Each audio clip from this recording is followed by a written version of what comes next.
แก้มสุกตามกันนั้นลง22 1 ต่อ 16สเลอันลีอันงามนั่นยิกแค้นลีเมียดนาเสของโคอันนำหนานั่นแลเกจูตั้งอันหักเปียงเปิ้นนั่นยิกแค้นลีนาเสเงินคำออกก็อันจังมักจังมีดังก็อันยักอันผ่านนั่น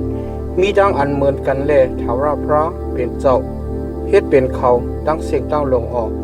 ก็อันมีสมาสตินั่นจางหู้หันเพเลเด็ดแมบออกก็อันเงืออันงานนั้นจำจังกว่ากันนังอันกว่าอยู่กว่านั่นอยู่แลทบเพออกอัดโยตั้งอันโหใจแค่แต้มอีกตั้งอันโหกูเฮทาวราพระนั่นเป็นจิจิมมุนสรีตั้งสักออกก้นต้นน้ำยุ่มน้ำอีกตั้งตรงเหี้ยวตรงคึมจางมีอยู่กันเนเส้นตั้งก็อันจะกดจะงอนั่นแหละก็อันเปิดจะวิ่งเห็นมันอยู่นั่นจำจางเวเป็ดเสที่เขานั่นกว่าไกลๆอสั่งสอนสุมาปันดีลูกอ่อนจอมเลยเส้นตั้งอันมันถูกดีกว่านั่นตะ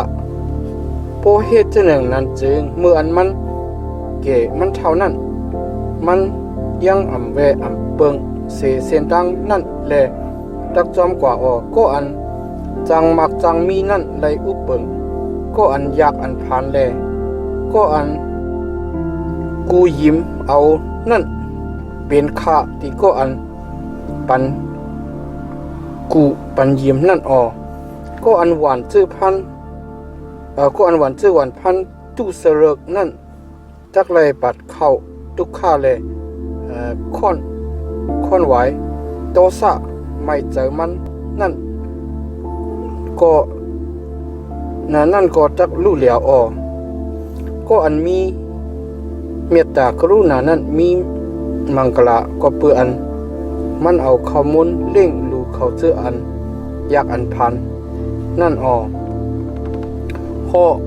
ก็อันเฮ็ดอันโปหนังหือนั่นออกเปียดเสตะ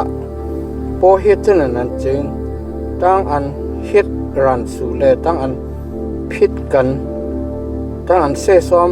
กันนั่นจับถัดเย็นกว่าก็อันถูกใจเก็บใจตั้งอันโหใจข่าวจังนั่นจังลัดความอันนิ่มสิมอ่อนแลจังเลยเป็นก็เป็นเสคุณหอคำมักดาถาวราพระเปิ้ปิญญาตั้งอันคู่อันแจงนั่นอยู่แลความก็อันจังเป็ดจังเรียนนั่นจำมันจะตักเอาร่วมปักคิดทุกเป็ดก็อันข้างอันอื่นนั่นจังลาดว่าสังสีมีอยู่กันนอกปุ่นก็ตักเลยคำตั้งอันเอาตายกันเนตากันเนตาเนตังนั่นว่านังไหนศพเมยิงล้อนั่นเป็นโคงเป็นลูกอันเป็นโคงเป็นลูกอันลึกหนาแลก็อันเถาราพระลีหังเอ็ดเสร็จนั่นตักตกใส่กันในคงในลูกนั่นสะโพกอันมึกอันปุกหอมีไว้อยู่กันในโหเจอลูกอ่อนก้อยก็ค่อนไว้อันสั่งสอนทรงมาปันนั่น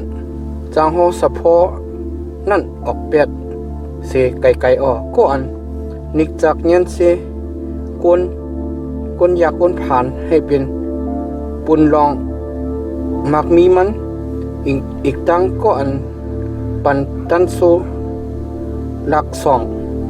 ที่กวนมักมีนั่นจักไลหอดถึงตั้งอันอยากอันผ่านอมันคันเป็นตั้งสองก็หูข้อความผู้อันมีหยันกันนั้น17 ต่อถึง29 เฮหูเมอเซเลถอมเอาความเขาเจออันมีหยันนั่นตาเอาหูใจเมอจับจอยตั้งอันเก่าสั่งสอนนั่นตะโปเอาสว่างเสอไว้อยู่กันเนอหูใจเมอจึงตักเปลี่ยนตั้งอันสายาลีงามเลกันเนอสวบเมอก็ตักมีตั้งอันถูกอันลีอยู่ตาเสียลองนังหือไม่ตักอิงปึงทาวราพระอยู่จึงเกาสั่งสอนปันตีโตเมอวันเหมือนในเกาเตรียมลองตั้งอันปันสติอีกตั้งปิญญาตั้งอันหูอันเจียงนั่นที่มืออ่อนตั้งนั่นให้ไหลหูความเสร็จจะตราเจ็ดอีกตั้งให้ไหลขึ้นหลัดปันความสมาที่เขาจะอันปล่อยเจ้ามานั่นมันจะฮืออย่าไปหิมหุงเอาคู่ของเขาจะอันอยากอันผ่านก็เปื้อเขาอยากเขาผ่านนั่นอย่าไปนิจักเงินเซก็อันมีทุกขานั่นกะตีเนอลุ่มลองมันจำเท่าราพระตักเปิดอมูเขาอยู่เลยตักหิมหุงเอาของโคเขาจะอันหิมหุงเอาของโคนั่นอย่าไปเฮ็ดก็เฮ็ดเซลวยกันตั้งก็อัน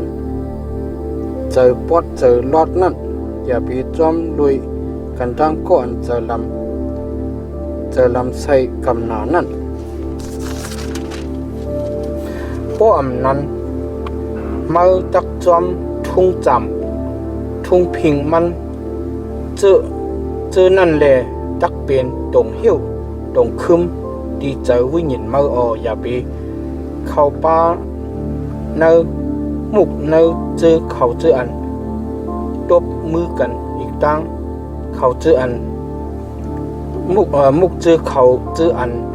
ฮับตรงเอานี่เปิ้นนั่นพอมามีอันตักเตียนปันจึง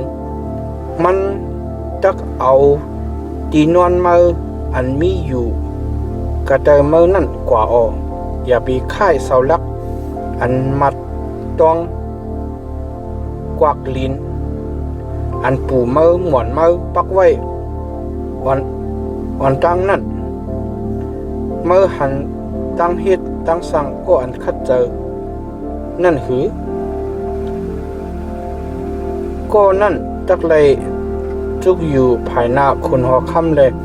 ตักอำเลยจุกอยู่ภายหน้าก้นปานกลางตั้งหลาย